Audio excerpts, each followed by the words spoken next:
Alors bonjour à tous, bienvenue au point de marché Wall Street. Nous sommes le lundi 7 octobre 2013. J'espère que vous allez bien, je suis heureux de vous retrouver. Donc Vincent Gann pour ce point de marché donc du lundi après-midi. J'espère que vous avez tous passé un bon week-end. On démarre une semaine importante parce que mercredi, vous le savez, nous attendons les minutes de la Fed. Alors qu'est-ce que c'est les minutes de la Fed? C'est tout simplement en fait cette réunion qui va venir débriefer la précédent rassemblement du FOMC, donc le comité de politique monétaire de la Réserve fédérale des États-Unis, rappelez-vous, qui s'est réuni le 18 septembre dernier, avec une majorité des membres de ce comité exécutif, composé de 12 personnes, qui ont voté en faveur d'un maintien du quantitative easing phase 3. Donc c'est mercredi prochain à 20h que nous allons comprendre qui a voté pour, qui a voté contre. C'est une forme, au fond, un événement préparatoire à la prochaine réunion du FOMC qui, elle, aura lieu le 30 octobre prochain. Et honnêtement, lorsqu'on fait un peu un tour d'horizon des ultimes statistiques économiques qui ont été publiées donc par l'économie américaine, il est vraiment peu probable que la Fed touche le 30 octobre prochain son quantitative easing. Alors, autre événement plus impactant à court terme, c'est bien sûr la dette publique américaine, et puis surtout le budget américain, le budget du Trésor pour l'année 2014 qui n'est toujours pas voté. Alors ça commence à durer d'ailleurs, et un peu trop. Vous avez tous observé ce week-end que le secrétaire d'État John Kerry ou encore le président des États-Unis Barack Obama ont clairement haussé la voix pour inviter la Chambre des représentants, en particulier les républicains, à voter ce budget pour l'année 2014. On avait vu ensemble vendredi dernier, je vous remonte rapidement les principaux chiffres, qu'au fond, cette fermeture du gouvernement des États-Unis, ce n'est pas une fermeture du fonctionnement politique des États-Unis, mais ce sont quelques administrations qui sont fermées, et au fond, chaque jour coûte quand même de l'argent, et c'est bien dommage, vous le savez, parce que la dette publique des États-Unis représente maintenant plus de 100% du produit intérieur brut, et surtout le 17 octobre prochain, et retenez bien cette date, le 17 octobre prochain, le plafond de la dette des États-Unis sera désormais atteint. Et là, je ne parle pas d'un problème budgétaire, mais bien d'un stock de déficit budgétaire. Il y a donc beaucoup de choses sur lesquelles le Congrès des États-Unis va devoir se mettre d'accord.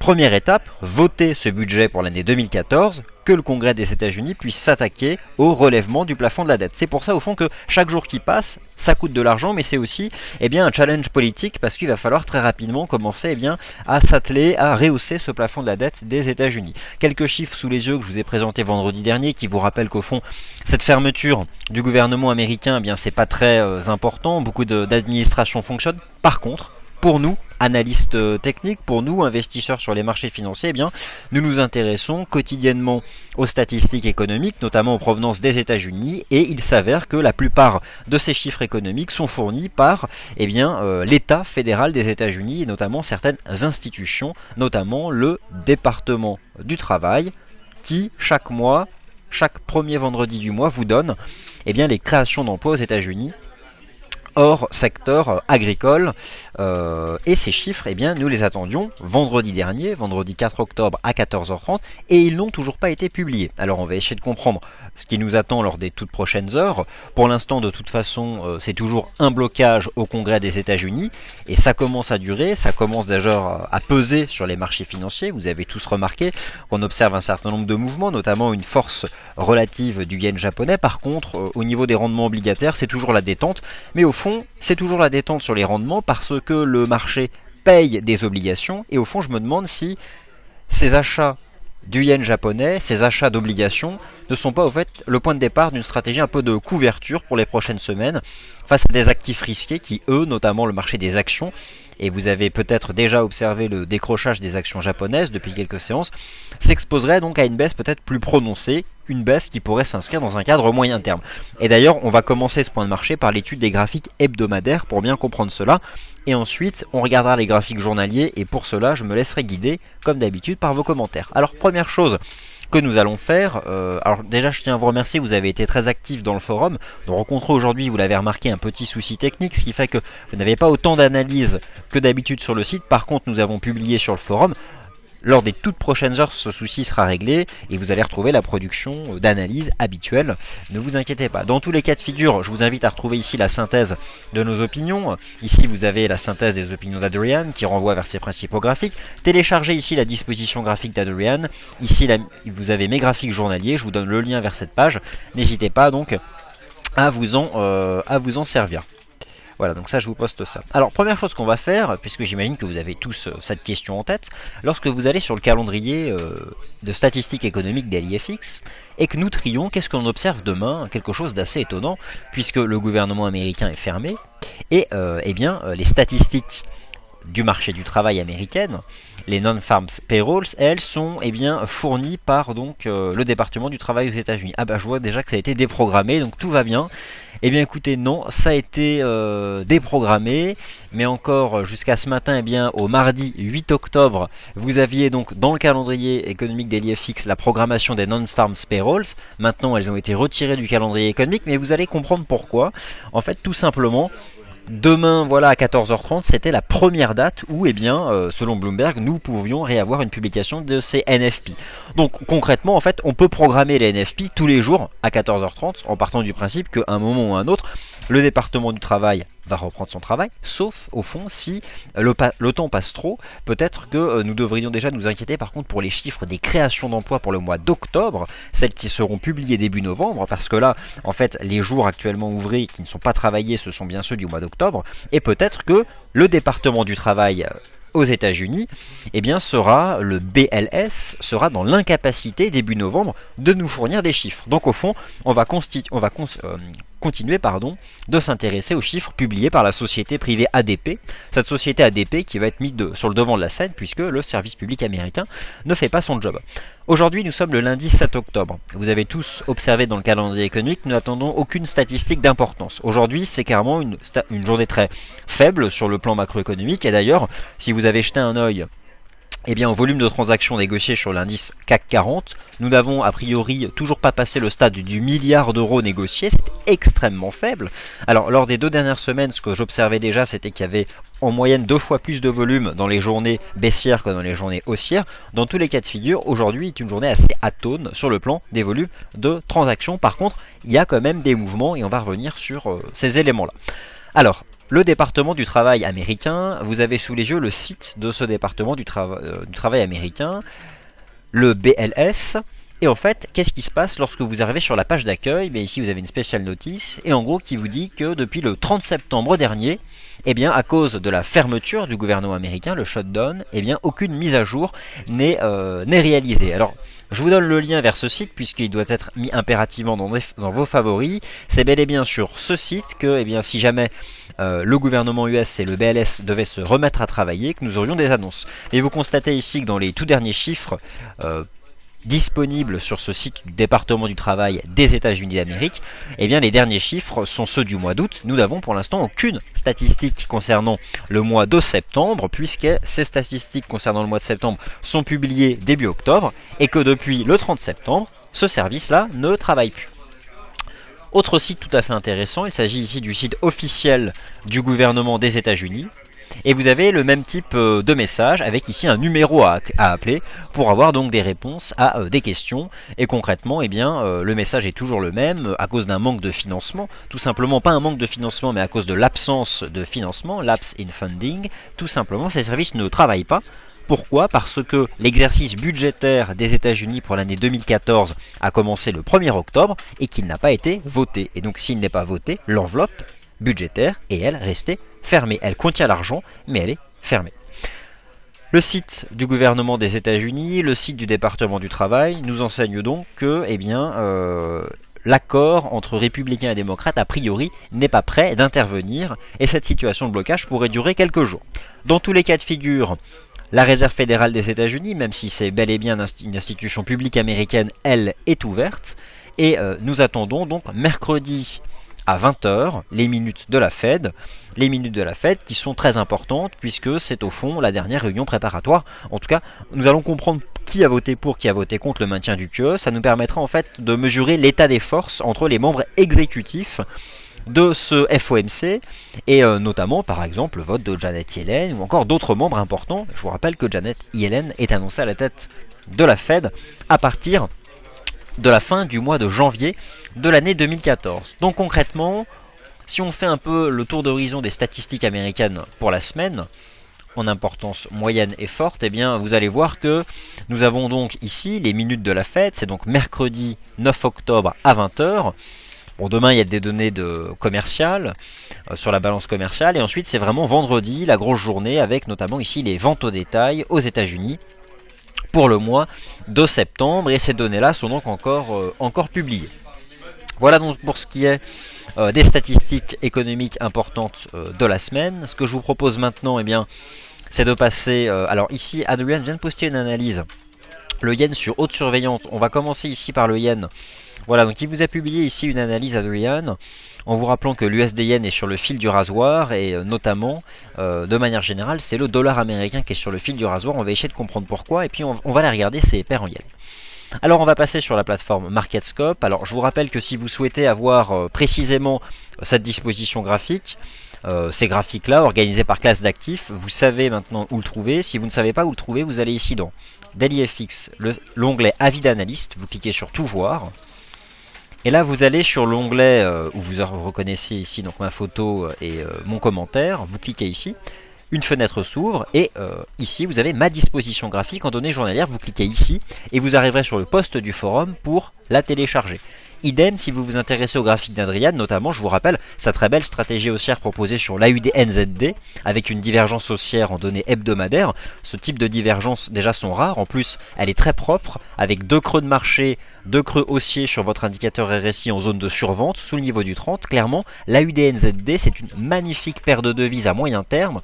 Et franchement, l'analyse est extrêmement convaincante. Je considère que là, c'est vraiment une conviction forte et j'appuie vraiment l'opinion d'Adrian sur cette AUD NZD. Donc, allez y jeter un œil et vous allez voir, vous avez tous pu observer aujourd'hui que l'AUD NZD reste quand même dans une situation assez forte.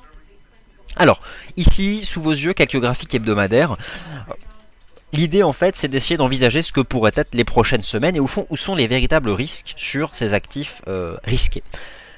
Au fond, il y a quand même un point commun entre les indices, certains indices européens et certains indices américains, c'est qu'il y a plus ou moins des figures, vous l'avez tous observé, d'essoufflement de la hausse qui se mettent en place. Alors tous ces graphiques vous ont été proposés dans le forum depuis ce matin, et puis je pense que c'est des graphiques que vous avez tous plus ou moins, mais concrètement, Nicolas d'ailleurs Chéron, vous avez proposé une vidéo sur ce sujet-là, sur ces indices américains bien topiches, sur cette espèce, de convergence de vues entre analyse technique, entre gérants de fonds, analyse financiers, pour dire que les actions américaines sont déjà très bien valorisées sur les marchés financiers, du point de vue des méthodes théoriques de valorisation boursière. Toujours pareil, un rapport entre le cours d'une action et un agrégat microéconomique, donc en gros un agrégat qui concerne une entreprise. Alors généralement le cours de l'action rapporté au bénéfice par action ou à l'espérance de bénéfice par action. Et dans tous les cas, si on fait le rapport justement entre la valeur de ces actions et l'espérance de profitabilité des entreprises américaines pour 2014, elles sont donc très chères, ces actions américaines. Très chères du point de vue de ces méthodes théoriques de valorisation boursière, utilisées donc par les gérants de fonds, par les professionnels, les institutionnels. D'un point de vue de l'analyse technique, ce canal ascendant de l'indice S&P 500, et vous êtes là face à un graphique hebdomadaire de l'indice S&P 500, nous l'avons tous, ce canal ascendant. Et clairement, nous avons tous observé que nous étions dans la partie haute de ce canal ascendant, et enfin nous avons tous observé que dans la partie haute de ce canal ascendant, l'indice construit une figure d'essoufflement classique en biseau ascendant, sauf que les cours ne sont pas sortis du biseau ascendant, et on va passer en données journalières, et que beaucoup d'analystes affirment que l'indice peut retourner chercher la partie haute du biseau, et au fond nous faire un sommet marginal au-dessus des 1735 points, avant ensuite d'avoir l'ultime mouvement de correction vers le bas du canal. Et au fond, S&P 500 qui reviendrait aux alentours des 1500 points, ce ne serait qu'au fond une correction de moyen terme, comme nous avons régulièrement dans ce marché, à peu près à intervalles, à peu près tous les 1 an et demi. Et encore, ça fait au fond depuis 2011 que nous n'avons pas eu un tel mouvement de prise de profit sur cet indice S&P 500, avec ici donc une divergence baissière de manière assez longue. On ne sommes pas dans un cas d'école, mais dans tous les cas de figure, ça plafonne. L'indice Dow Jones est exactement dans le même type de configuration, plus proche du haut de canal que du bas de canal. Ça fait longtemps qu'il est parvenu dans le bas de canal. Et puis nous avons ici une structure en canal aussi à faible pente. Il faut bien sûr en surveiller la borne basse, mais là aussi, nous ne sommes pas... tous les scénarios sont possibles. On peut très bien revenir prendre appui dans le bas de ce petit canal, revenir chercher le haut de canal. Tout est possible, donc il faudra agir sur signal. En tout cas, nous avons là des figures importante à surveiller, puisque la sortie de ces figures, ici sur l'indice Dow Jones et ici sur l'indice S&P 500, nous donneront le rythme de marché à moyen terme, c'est-à-dire plusieurs semaines devant nous, avec donc la possibilité pour ces indices actions américains de rejoindre les supports de long terme, ceux qui guident la hausse et qui déterminent la tendance sur plusieurs mois. Autant vous dire que si l'indice S&P 500 venait à revenir dans cette zone-là, ce serait achat fort, une belle opportunité de long terme pour se positionner. S&P 500, Dow Jones, le Nasdaq 100 est exactement dans la même type de configuration, avec un canal haussier de long terme en place depuis les années 2008-2009, et l'indice est actuellement aussi en train de créer, en données hebdomadaires ici, une configuration d'essoufflement en biseau, donc ascendant, mais les cours n'en sont pas encore sortis par le bas. Et lorsque vous observez l'indice CAC 40 en données hebdomadaires, vous reconnaissez tous naturellement ici les fameux 4169 points dont on vous a forcément parlé, résistance journalière, résistance hebdomadaire, et on avait peut-être oublié un peu vite qu'il s'agissait aussi d'une importante résistance mensuelle sur l'indice CAC 40. Dans tous les cas de figure, le CAC 40 pour l'instant n'a pas réussi à s'en affranchir en clôture mensuelle, fait un mouvement de prise de profit, n'a pas encore cassé de support, puisque je vous rappelle que les 4125 tiennent encore, et qu'en données hebdomadaires, ce sont les 4080 points qui sont majeurs, et vous l'avez compris, 4080 points en cas de rupture activerait cette configuration ici en biseau ascendant avec potentiellement un CAC qui pourrait revenir dans le bas de ce canal qui guide la hausse depuis le mois de juin 2012. Là, lorsqu'on regarde donc S&P 500, Dow Jones, Nasdaq, CAC 40, le point commun c'est que aucun signal de vente de moyen terme n'a été donné, et soyons bien clairs là-dessus, aucune cassure activant un mouvement baissier de moyen terme a été donnée. Par contre, nous avons tous d'un point de vue chartiste identifié ces figures qui représentent le risque du scénario baissier de moyen terme, avec donc des niveaux à surveiller en cas d'activation de ces risques baissiers de moyen terme.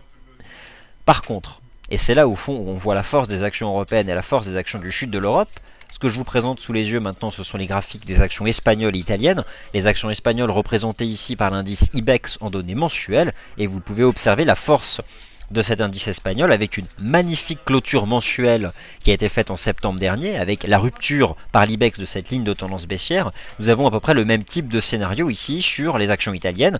Dans tous les cas de figure, les actions espagnoles et italiennes ne sont clairement pas achetées dans les cours actuels, mais par contre sur repli, sur pullback, et là encore il y a de la place, c'est-à-dire que les actions espagnoles peuvent très bien revenir sur 8500, 8600 points sans pour autant remettre en cause leur meilleur comportement relatif.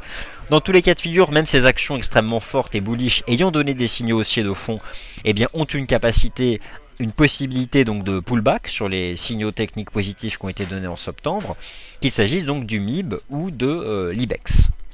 Soyons donc méfiants, et puis si le marché devait donner cette possibilité d'un mouvement baissier plus prononcé sur les actions de 10 à 15%, à la fin de ce mouvement, une fois revenu sur les supports de long terme, il y aurait, je pense, de belles opportunités d'achat. Mais au fond, nous sommes tous d'accord pour dire que l'environnement action est topish. Topish vient donc du mot anglais top, sommet de marché.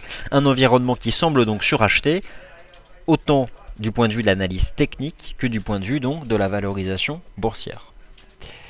J'en viens maintenant au dollar américain. Il faut parler du dollar américain, il faut parler des obligations justement sur cette vue de moyen terme, puisqu'on a donc identifié ce risque moyen terme sur les actions européennes et américaines. Qu'en est-il donc du dollar index? Alors le dollar index, on vous en a beaucoup parlé. Vous savez que le dollar index, vous l'avez ici en données mensuelles, teste actuellement une ligne de tendance haussière tout à fait importante, et nous le verrons tout à l'heure en données journalières, puisqu'en données journalières nous retrouvons cette ligne de tendance haussière, car elle se conjugue actuellement avec un support horizontal très visible ici en données journalières, les 10 460. Dans tous les cas de figure, vous observez qu'en données hebdomadaires, le RSI hebdomadaire de ce dollar index semble déjà avoir donné un signal de vente. Est-il précurseur d'une cassure de cette ligne de tendance haussière et d'un possible repli du dollar index vers le niveau des 10 274? Nous aurons la réponse lorsque les prix auront donné le signal. Pour juger de cette possibilité de repli baissier du dollar index, il faut bien sûr aussi analyser les paires en dollars, en tout cas celles, c'est comme un indice, celles qui composent ce dollar index, les paires AUD-USD, euro-dollar, GBP, USD et USD-Yen, et a priori, celle qui s'expose à un risque de décrochage plus que les autres, c'est l'USD-Yen, puisque l'USD-Yen est exactement dans le même type de configuration. Alors là, l'USD Yen, vous l'avez à nouveau en données hebdomadaires. Clairement, l'USD Yen, vous voyez qu'il est en train de tester une ligne de tendance haussière hebdomadaire. Attention au risque de rupture, attention à la possibilité d'un repris de l'USD Yen vers justement les 95-80, voire même les 93, voire les 90-50. Je suis extrêmement attentif à ce que construit actuellement le RSI hebdomadaire de cette USD Yen, puisque vous observez bien ici la formation d'une espèce de figure en triangle descendant sur votre RSI, la borne basse étant constituée par le niveau des 50 et la résistance descendante, bien vous pouvez donc la tracer vous-même. Et donc au final, vous avez un RSI hebdomadaire de la paire USD Yen qui est clairement baissier depuis déjà le mois de mars dernier. Vous avez une paire USD Yen qui est passée d'un mouvement vertical à un mouvement latéral guidé par le bas par cette oblique haussière qui est en train a priori d'être rompue. Et vous avez un RSI hebdomadaire sur cette paire USD Yen enfermé donc dans un triangle descendant après une phase baissière. Si le RSI hebdomadaire de l'USD Yen devait casser le niveau des 50, autant vous dire que USD Yen, je pense, rejoindrait rapidement cette zone des 90-93. Donc au final, risque baissier sur l'USD Yen, de manière générale, risque baissier sur le dollar américain. Le yen japonais est donc acheté. Vous avez d'ailleurs tous observé le décrochage des actions japonaises. Vous avez sous les yeux ici donc l'indice Nikkei avec un double top, ou en tout cas double échec de cet indice Nikkei sous le niveau des 15 000 points. L'indice Nikkei qui, je pense, à court terme va se replier donc vers les 13 200 points. Et je vous rappelle donc la corrélation positive qu'il y a entre les paires en yens et cette tendance des actions japonaises, et donc la corrélation au contraire inverse qu'il y a entre le yen japonais qui monte et donc les actions japonaises elles qui baissent.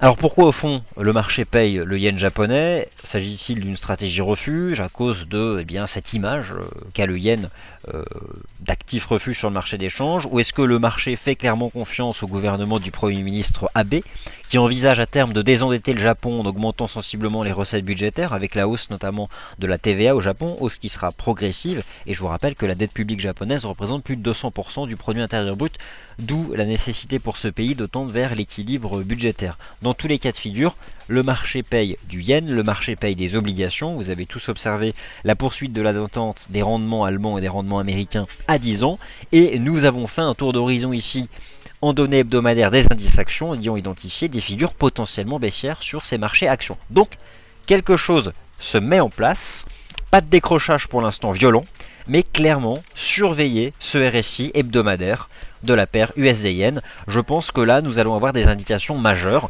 Surveiller la paire USD-Yen, surveiller la trendline, mais je pense qu'en cas de cassure du niveau des 50, il y a clairement un risque correctif prononcé de peut-être plus de 500 pips de cette paire USD-Yen.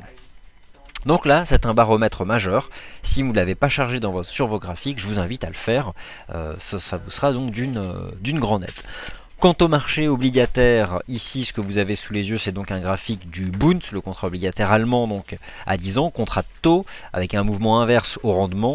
Et bien lui il poursuit son rebond technique, je vous confirme donc mon opinion haussière, vous savez que j'ai ouvert une position longue sur ce contrat de taux vendredi dernier et je continue de viser un retour vers le niveau des 141,50, 142 avec un stop donc sous les 139,50 et je vais revenir sur ces stratégies à l'aide d'un graphique journalier. En tout cas donc soyez bien très attentifs à l'ensemble de ces signaux, notamment le RSI, le niveau des 50 sur le RSI hebdomadaire de la paire USD-Yen, et enfin, plus que jamais, les 4080 points de l'indice CAC 40 en données hebdomadaires, puisqu'en données journalières, le pivot c'est 4125, vous le savez, mais les 4080, c'est un niveau important. En plus, nous verrons que c'est aussi la Kijun en données journalières. C'est surtout un niveau de support important et ça représente aussi la partie basse de cette potentielle biseau qui donnerait peut-être le point de départ d'un repli du CAC vers la partie basse de ce canal ascendant.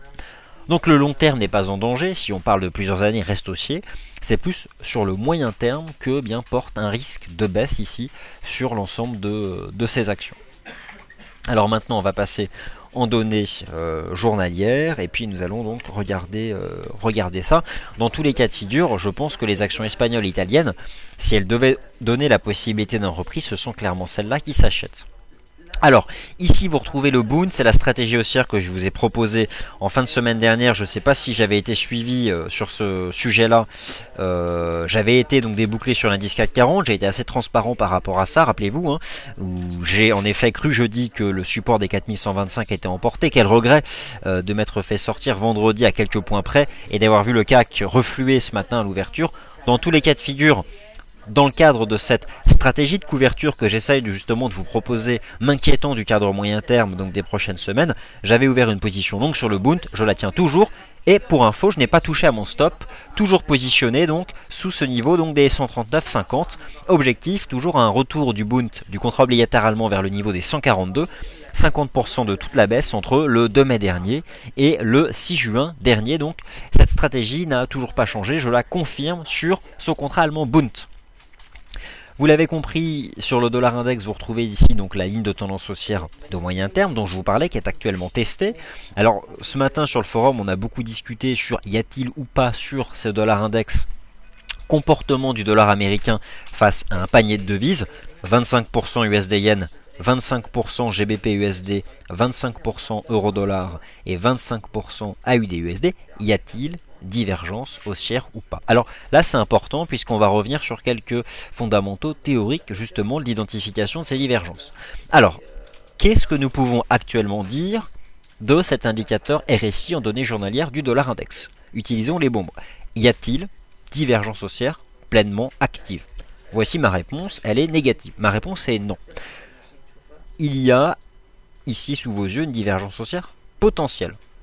Il y a une divergence haussière potentielle. Quels seraient les deux signaux à attendre pour activer cette divergence haussière? Et pourquoi au fond ça vaut le coup d'attendre l'activation de cette divergence haussière? Alors on va revenir justement sur tous ces éléments-là. Il y a deux façons, il faut absolument raisonner de deux façons. La première façon de raisonner sera sur l'indicateur en lui-même. C'est-à-dire que vous pourrez parler de divergence haussière active lorsque votre indicateur RSI aura tout simplement franchi le top séparant donc ces deux creux ascendants en zone ou proche de la zone de survente. Pour votre RSI journalier ici sur le dollar index, il s'agit bien du niveau situé à 40. Donc si jamais le dollar index devait sortir par le haut de cette structure en triangle ascendant sur votre RSI à 14 jours sur le dollar index, vous auriez une divergence haussière bel et bien active. Qu'est-ce qui viendrait ensuite confirmer définitivement l'effet de cette divergence haussière? Eh bien, une divergence haussière active sur un indicateur doit être confirmée par un franchissement de résistance sur les prix. Et concrètement, c'est la résistance ici qui se situe à 10 580. Donc, il y a ici une divergence haussière potentielle, possible. On s'est exprimé sur le sujet dans le forum, mais toujours pas active. Donc, le risque d'une cassure de la ligne de tendance haussière sur le dollar index est pleinement en place et va clairement aussi dans le sens de ce risque baissier identifié donc sur la paire USD Yen. Donc voilà pour ce qui est du dollar index. Bon, de manière générale, j'essaie de mettre cet indicateur RSI sur tous les graphiques. Vous savez qu'avec Adrian on fonctionne beaucoup comme ça. Il est souvent, d'un point de vue chartiste, très précurseur de ce qu'on peut observer sur les prix. Alors l'USD Yen d'ailleurs en données journalières, puisque là nous sommes sur l'USD Yen en données journalières, on se posait la question d'une potentielle divergence haussière sur le dollar index en données journalières. Sur l'USD Yen, il n'y a strictement rien de cette nature-là. Donc clairement ici, la rupture des 96,80 sur l'USD Yen, elle n'est pas acquise, elle n'est pas encore là, mais c'est clairement un risque important. C'est un niveau de support extrêmement important. Nous avons vu, c'est une oblique haussière de moyen terme. Si jamais ça casse, il y a un vrai potentiel de repli donc de l'USD Yen. Donc soyons extrêmement prudents sur cette paire. Alors, alors naturellement ici, je vous ai parlé de figures d'essoufflement haussière de moyen terme sur les indices US. Ici, vous retrouvez donc le biseau en données journalières, mais vous voyez au fond que le niveau horizontal qui viendrait activer cette configuration en biseau ascendant, ce serait donc la rupture des 1665 points, donc sur l'indice S&P 500. Donc ça c'est clairement donc des niveaux à surveiller. Bon, pour les indices US, on en a déjà parlé. Je pense que je vais me laisser guider maintenant par vos commentaires. Je vais quand même rejeter un œil à l'euro-dollar. Ah oui, donc, je voulais simplement aussi vous remontrer ça. L'euro GBP qui a fait donc une reprise tout à fait surprenante. Et bien la semaine dernière, clairement pour ma part, je n'ai pas abandonné le scénario baissier sur la paire euro GBP. Clairement, de toute façon, tant que cette paire reste ici sous cette oblique de tendance haussière en données journalières qui joint tous les tops de marché depuis le 1er août, donc le top du 1er août, le top du 28 août, et vous voyez que les cours sont actuellement en dessous. Au fond, il y a une espèce de conjonction de résistance puisqu'il y a le niveau horizontal des 0,8470, niveau sous lequel, vous le savez, je restais vendeur, qui se conjugue actuellement avec cette moyenne mobile à 200 jours. Et je vous rappelle qu'elle a changé de direction, qu'elle a été cassée par les prix et qu'elle fait à nouveau office de résistance. Je pense que là, Euro GBP pourrait donc repartir à la baisse. Par contre, en effet, un franchissement de tous ces éléments-là par Euro GBP prolongerait le rebond. Au fond, Euro GBP peut très bien être dans un mouvement baissier très progressif à l'image de ce canal. Donc, soyons quand même prudents. Ça reste baissier, mais forte incertitude sur le rythme que va prendre cette correction donc sur cette paire euro GBP. La paire euro-yen, alors la paire euro-yen, soyons quand même méfiants puisque ici, alors si on écarte, si on enlève les mèches, il n'y a bien sûr pas de gap, mais concrètement quand même on a ouvert assez bas à l'ouverture du Forex hier 3 à 23h. Je pense que sur l'euro-yen c'est la même chose, il y a quand même un risque puisqu'on s'attaque à une oblique haussière aussi en données hebdomadaires. Je vous l'ai posté sur le forum. Au-delà de ça, ici, il y a bien sûr un canal ascendant. Je pense que la paire euro-yen rejoint ce canal ascendant. C'est pour ça que j'ai arrêté de croire au rôle de ce support des 131,40. Je pense que ce support horizontal sur la paire euro-yen à 131,40 a de fortes chances d'être emporté au regard d'ailleurs du yen japonais qui attire les capitaux depuis quelques séances sur les marchés financiers. L'euro-yen, en données hebdomadaires, si vous chargez votre graphique hebdomadaire, teste une oblique haussière importante, à l'image de ce que teste par exemple USD-Yen. Soyons donc méfiants sur ces paires en yen. Dans tous les cas de figure, il y a un bas de canal ici qui va bientôt être testé et qui passe aux alentours des 131 donc sur cette paire euro-yen. La UDNZD, Adrien s'est beaucoup exprimé dessus et je pense que là nous avons une conviction forte. Pour ceux qui n'ont pas lu cette conviction forte, je vous redonne le lien, honnêtement, lisez-la. Elle est franchement bluffante, je pense qu'il y a quelque chose à faire. Ah, alors d'ailleurs, j'en profite pour vous rappeler deux petites nouveautés si vous ne l'avez pas vu. Lorsque vous êtes sur la page d'accueil de DailyFX, ici vous avez l'onglet Analyse technique. Il est cette fois-ci organisé vraiment par classe d'actifs. Vous retrouvez donc devises, indices boursiers, matières premières et section euro-dollar. Concrètement, dans devises, vous avez toutes les analyses techniques hormis celle de l'euro-dollar. Ici, les analyses indices boursiers, matières premières, et donc là, la page qui synthétise la recherche sur la paire euro-dollar. Donc nous allons aller dans l'onglet devises pour aller chercher, voilà, cette analyse sur l'AUD-NZD creux majeur, avec ici, franchement, elle est magnifique, une très belle divergence haussière en données hebdomadaires sur cette paire AUD-NZD. C'est vraiment une belle stratégie, franchement, elle est très propre. Il faut maintenant bien se positionner en données journalières, mais je vous en redonne le lien. Il y a vraiment quelque chose d'extrêmement convaincant, je pense, sur cette paire AUD NZD. Voilà, autant on peut avoir des doutes sur l'avenir des paires en yens du dollar américain, autant là je pense qu'il y a quelque chose de très important à regarder. Alors on va revenir sur la plateforme et puis je vais donc me laisser guider par vos commentaires. Bon, la paire euro-dollar, moi, vous le savez, je vise toujours les 1,37, les sommets annuels. Est-ce qu'on va s'en approcher? Bon, pour l'instant, ça tient toujours. Mon scénario, moi, c'était de rejoindre les 1,37 pour vendre et ensuite rejoindre le bas de canal. Reconnaissons que là, ça devient un peu faiblard. Alors, est-ce qu'on va directement dans le bas de canal? Est-ce que, en fait, le point haut a été fait déjà ici à 1,3647 vendredi dernier? Ça, c'est un peu toute la question qu'on peut se poser. Mais bon, on a peut-être ici cassé quelque chose. Je vous avouerai que je suis pas allé voir dans les horizons de temps un peu plus courts. Ouais, bon, ça reste assez quand même incertain. Ça reste incertain, mais bon. Dans tous les cas de figure, pour ma part, le point de short vraiment propre, ce sont les 1,37. Et c'est vraiment le niveau que j'attends pour une éventuelle intervention sur cette paire euro-dollar.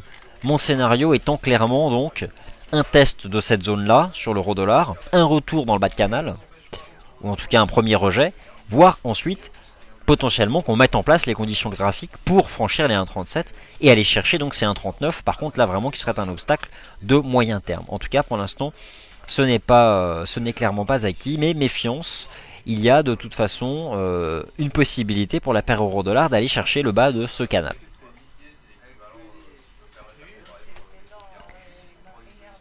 Alors bonjour Bronteddy, Evelyne, Stéphane, View, Virox, Flying Fin. Alors, Daisuke, Fred, Johan, Diamond, bonjour de New York, Yannick, Jetta, de retour sur les marchés. Eh bien, bon retour. Le son et l'image sont ok, me dit Daisuke. Oui, j'ai même pas regardé, mais voilà. Merci donc de me l'avoir précisé. Alors, avec ce qui se passe aux US, la Fed, les salariés ne sont pas en congé, nous demande Virginie. Et non, il y a beaucoup de choses en fait qui sont encore ouvertes aux États-Unis. Notamment les institutions politiques, ils ne sont pas payés. D'accord, même les salariés de la Fed. Mais ils travaillent quand même, les gens, à la Réserve fédérale des États-Unis. Ouais, ouais. Alors a priori, ils travailleraient sans être payés, donc enfin bon, ils espèrent être payés quand même. Donc, alors, un avis sur l'euro AUD. Visiteur nous demande un avis sur l'euro. Alors, il y a a priori quelque chose de très complet qui a été posté ici. On va aller le chercher tout de suite. Puisque ça a été posté sur le forum, il y a un point très complet sur l'euro AUD. Donc on va aller regarder ensemble ce graphique. Alors c'est parti. Mais a priori l'euro AUD c'était quand même... il y avait toujours ce scénario de double top qui était possible. Alors on va regarder ça puisque je pense que tout a été posté. Alors c'était une vue d'Adrian. Tu l'avais posté quand Adrian? Il y avait vraiment quelque chose de complet. Voilà, c'est ce point-là qui était vraiment bien fait. Donc je vous en donne le lien. Mais concrètement, voilà, sur l'euro AUD, donc tant que la paire se maintenait sous ces 1,4610, scénario privilégié retour donc à 1,3850. Je vous redonne le lien vers ce graphique et puis on va aller voir quand même le graphique en temps réel. Mais voilà donc le scénario qui était proposé. Donc l'euro AUD, où en est-il? On va le regarder tout de suite. Eh bien, scénario, oui, plus que confirmé, je suis tout à fait d'accord. D'ailleurs, ici, vous aviez donc une oblique qu'il fallait impérativement surveiller, qui joignait ces deux cours de clôture. L'euro AUD est toujours dans un scénario de double creux, de double top de marché, effectué à 1,50, rupture de la ligne de coup, pullback sur les 1,4515. Rupture ici à nouveau d'une oblique, je pense clairement que l'euro AUD va effectuer cette fois-ci un pullback sur l'ancienne partie haute de tout ce canal haussier dont les cours étaient sortis par le haut le 30 mai dernier. Donc pour ma part, oui, tout à fait, je confirme que tant que l'euro AUD se situe sous les 1,4515, eh bien, le scénario du coup moyen terme pour les prochaines semaines, c'est bel et bien donc un repli vers les 1,3660 sur cette paire euro AUD. Donc là, le scénario n'a clairement pas changé.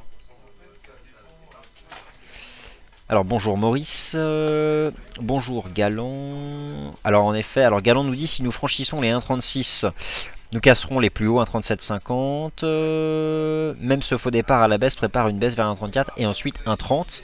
Alors c'est vrai que vous le savez, hein, lorsqu'on regarde l'euro-dollar en données mensuelles, et ça vous connaissez ce graphique, on sait clairement que eh bien, la zone des 1,39, 1,37 est clairement une zone d'excès. Hein. Ici, vous avez donc l'euro-dollar en données mensuelles et nous avons tous en tête cette oblique de tendance baissière qui joint tous les tops de marché depuis les sommets à 1,60. Ici 1,60, ici c'était les 1,48. Et ici, cette zone qui se situe là, et d'ailleurs qui recouvre l'amplitude du nuage mensuel en Ichimoku, se développe donc entre 1,37 et 1,39. Alors, maintenant, comment est-ce qu'on fait? Allons-nous chercher là, lors des prochaines heures, 1,37 pour revenir dans le bas du canal journalier vers 1,33, 50, 1,34, prendre appui et réattaquer les 1,37? Allons-nous franchir en ligne droite 1,37, aller chercher 1,39 et ensuite véritablement refluer? Ce rythme de marché pour l'instant est incertain, clairement incertain, mais par contre, clairement, je pense qu'ici, euro-dollar, lors des prochaines semaines, ira faire ses tops.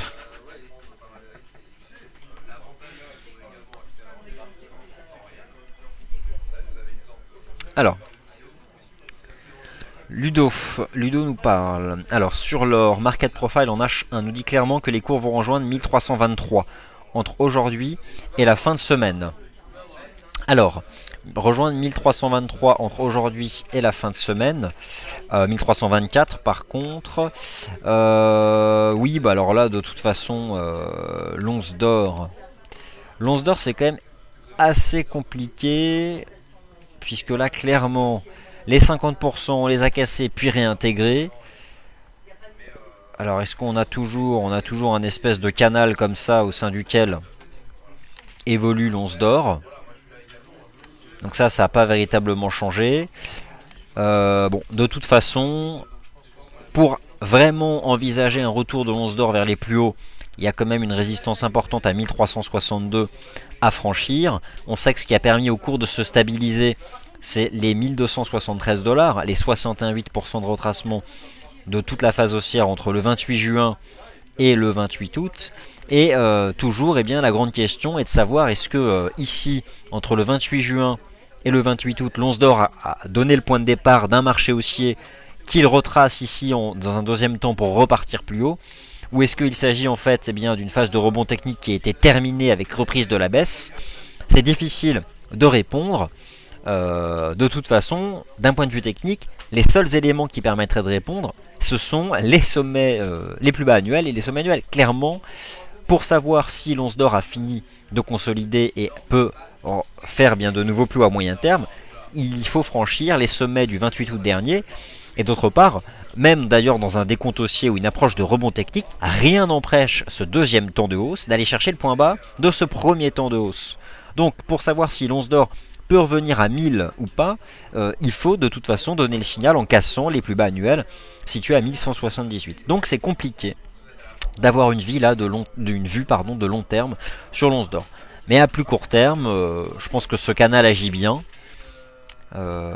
1324 d'ailleurs, Ludo, ça doit correspondre en 1324 tu vises. Moi je vois que le haut de canal passe à 1333. Mais reconnaissons ici que sur les métaux précieux, c'est quand même pas évident de se positionner. Et je pense que sur l'argent, c'est clairement le même flou. Même si l'argent, lui, eh bien, c'est quand même bien stabilisé sur cette oblique haussière qui joint donc tous les bas de marché depuis le 28 août. Bon, c'est franchement pas évident. C'est globalement neutre à court terme là, l'or et l'argent. Par contre, matières premières que je suis de plus près, sur lesquelles j'ai une conviction plus forte, ce sont clairement les pétroles. Je pense que le WTI, vous savez que j'attendais une phase de rebond pour aller chercher un point de vente. J'attendais notamment 104,93. J'ai bel et bien l'impression que le WTI est déjà réengagé un mouvement baissier pour viser donc les 100 $. Je me suis exprimé sur le sujet dans le forum ce matin. Et idem pour le Brent avec un risque de repli donc à 106 $. Alors Ludo nous donne un certain nombre d'éléments en market profile, WT market profile, la réjection du niveau des 102,81 va nous emmener dans la semaine à 101,54 dont les volumes sont forts. Ça représente le prix où acheteur et vendeur tombent d'accord, donc c'est en effet cette zone là. Il y a en effet quelque chose d'assez sympathique ici, je te rejoins Ludo, je suis tout à fait d'accord sur ce sujet. Alors Cyril, le morning meeting de Nicolas Chéron, c'est normal, il n'était pas là ce matin, il est de retour demain pour son morning meeting. Pour le scénario euro-dollar, eh bien, nous en avons déjà parlé, alors on va essayer quand même d'affiner pour passer sur un horizon de temps plus court, pour voir quel pourrait être le rythme. Voir si on peut attraper quelque chose de plus précis qui pourrait nous dire... Est-ce qu'on a une oblique ou quelque chose qui pourrait nous donner le signal éventuellement? En gros, est-ce qu'on peut aller chercher un 37 ou est-ce qu'on revient directement dans le bas de canal? Alors, est-ce qu'on a... Bon, de toute façon, il y a quand même déjà le support important des 1,3450 qui va clairement jouer. Oui, il y a potentiellement aussi cette oblique là qui joue sur la paire euro-dollar. Franchement, c'est vraiment pas évident de trancher. Mais dans tous les cas de figure, je pense que tant qu'on tient cette oblique là, on peut envisager un euro-dollar qui irait chercher les 1,37. Les 1,37 c'est clairement le niveau où pour ma part j'interviens, puisque j'estime que le premier test de ces sommets annuels, il s'agit clairement des sommets annuels, ce sont les plus hauts de la séance du 1er février dernier, provoqueront cette fois-ci un vrai pullback de l'euro-dollar, puisqu'en plus ça se conjugue avec le haut de canal. Je pense que si nous allons chercher ces zones, nous reviendrons cette fois-ci dans le bas du canal. Mais pour l'instant, aucun signal n'a été donné pour envisager que des points hauts ont été faits à 1,3747.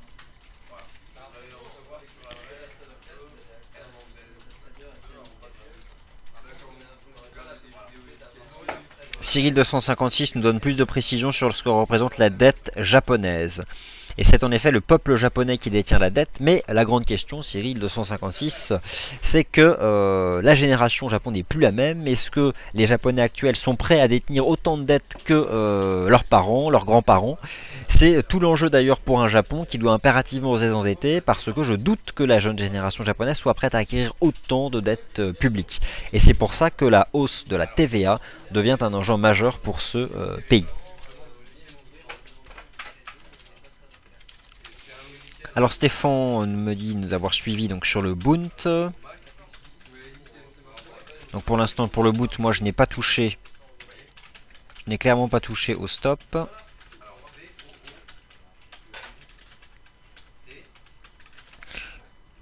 Alors l'once d'or, Edouard, honnêtement j'ai pas davantage d'opinion.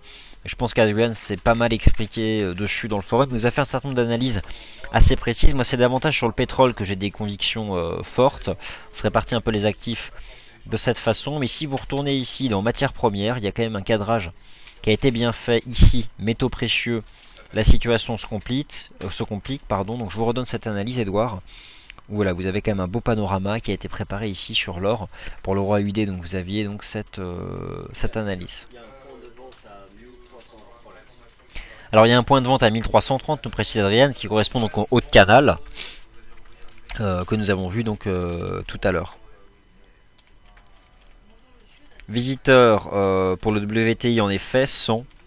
Je pense que 100, pour ma part, je pense que là le signal est déjà donné, donc on y va, j'ai pas vraiment de doute. Alors, l'USD CAD, comme le disait quelqu'un ce matin sur son forum sur son journal de trading, l'USD CAD ça végète. L'USD CAD c'est clairement compliqué d'avoir une vue véritablement directionnelle sur cette paire USD CAD. Si ce n'est que, encore une fois, le premier test de cette oblique haussière ici a généré un rebond. Pour ma part, l'USD CAD, les risques sont plutôt à la baisse. Depuis qu'en données hebdomadaires, je vais vous remontrer l'USD CAD en données hebdomadaires parce que c'était assez parlant. On comprend bien en fait sous quoi on a échoué. Mais depuis l'échec sous les 1,0650, il y a ce risque d'un double top pour l'USD CAD justement sous ces 1,0650. Donc c'est assez compliqué, mais voilà. Donc si vous regardez l'USD CAD, ici vous avez donc l'USD CAD en données hebdomadaires. On avait ici potentiellement une configuration de triangle dont les cours ont tenté de sortir par l'eau et finalement l'ont réintégré.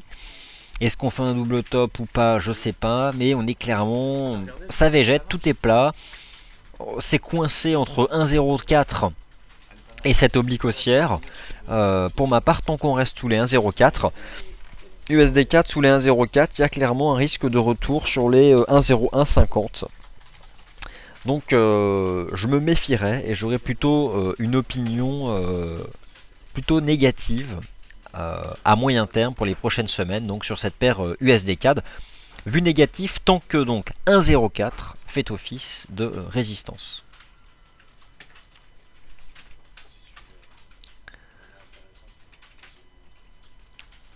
En effet, Jacques, tout à fait.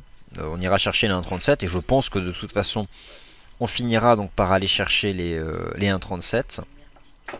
Alors, le GBP USD, je n'en ai pas parlé parce que on s'est beaucoup exprimé sur le sujet la semaine dernière, mais c'est une bonne idée, on va quand même aller le regarder, faire un petit suivi donc de ce GBP USD. GBP USD, pour ma part, je confirme, GBP USD, il y a un retour ici dans un bas dans le bas de canal, sur la ligne de tendance haussière, avec des belles analyses qui ont été faites la semaine dernière pour vous indiquer qu'entre ces deux tops de marché ici, il y avait un risque puisqu'il y avait une belle divergence baissière, que les 1,63 représentaient aussi une résistance mensuelle très forte. Donc GBP USD, eh bien, objectif inchangé, court terme, 1,5880. Voilà, 1,5880. Je pense que les phases de rebond, de stabilisation du GBP USD sont des opportunités de vente. Première résistance, donc 1,6145. Donc si jamais GBP USD retourne chercher 1,6145, je le vendrai. Pour viser un retour donc sur ces 1,5880, voire un pullback de plus moyen terme vers les 1,57. Donc GBP USD, toujours anticipation baissière. Rappelez-vous sur le dollar américain de surveiller cette potentielle divergence haussière, puisqu'en cas de franchissement sur le dollar index ici du niveau des 40, il y aura clairement un signal donc de rebond de ce dollar index vers la résistance des 10,580. Alors on va aller voir d'ailleurs ce que nous fait l'euro-yen, voir exactement où est-ce qu'il en est. Donc l'euro-yen pour l'instant il s'approche du bas de canal, il tient. Et n'oubliez pas de jeter un œil sur l'euro-yen en données hebdomadaires, c'est très important.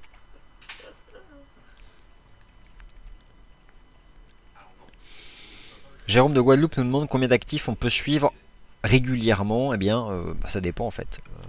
Je pense qu'il ne faut pas trop en suivre non plus, mais je pense qu'une bonne vingtaine. Une bonne vingtaine, ça peut être pas mal. Johan, renfort short sur GBP USD si on va chercher les 1,6145. Alors, pour les données américaines, toujours pas de date. Malheureusement, toujours pas de date. Donc, il faut vraiment être attentif à tous les sites que nous avons perçus en revue tout à l'heure.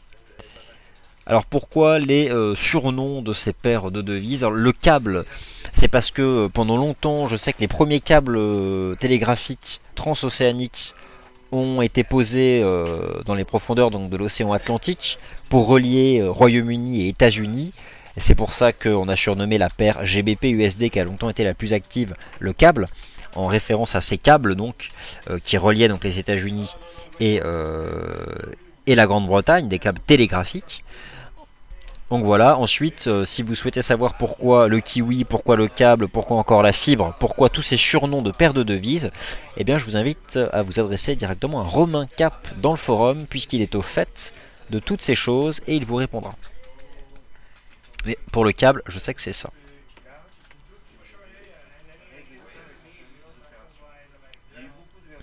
Comment expliquer la bonne tenue des indices malgré la situation actuelle aux US? Alors, les indices là ont tendance quand même à corriger. De manière générale, la tendance haussière, on sait que c'est le quantitative easing qui l'a assuré. Mais pour l'instant, ça tient bien. Après, aujourd'hui, c'est vraiment pas une journée significative. Et vous voyez d'ailleurs qu'encore les points bas ce matin de l'indice CAC, bon bah clairement, on n'a toujours pas donné le signal en clôture. Donc tant que ça tient, ça tient. Et moi, j'ai bien ici mis un scénario vendeur en cas vraiment de cassure cette fois-ci des 4125, sachant qu'au fond, 4080. Je vous rappelle, donnerait le point de départ d'une baisse, je pense, beaucoup plus prononcée de l'indice CAC 40. Donc pour l'instant, il ne me semble pas qu'on ait de nouveauté pour l'ouverture du gouvernement américain. On va revenir d'ailleurs faire un tour sur le site. On va l'actualiser, le site du Bureau du Travail, pour voir si nous avons donc des nouvelles informations sur ces sites-là. Mais a priori, même Bloomberg avait plus ou moins reprogrammé donc les données du NFP, mais c'est à partir de demain, c'était tout simplement parce que c'était la première date possible.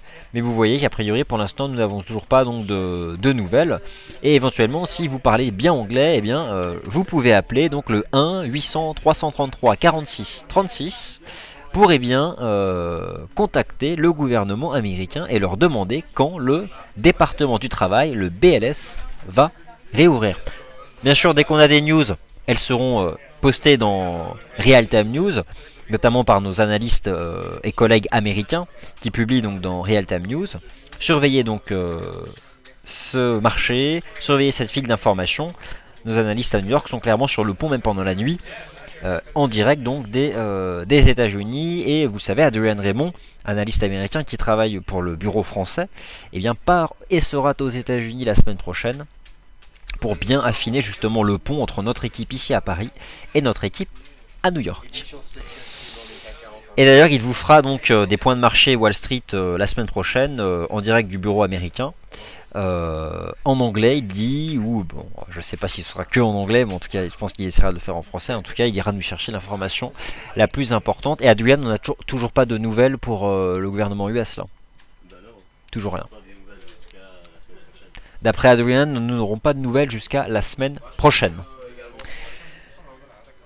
Chers auditeurs, merci donc à tous de votre attention. Excellente fin de journée et on se retrouve naturellement tout de suite sur le forum. Merci à tous.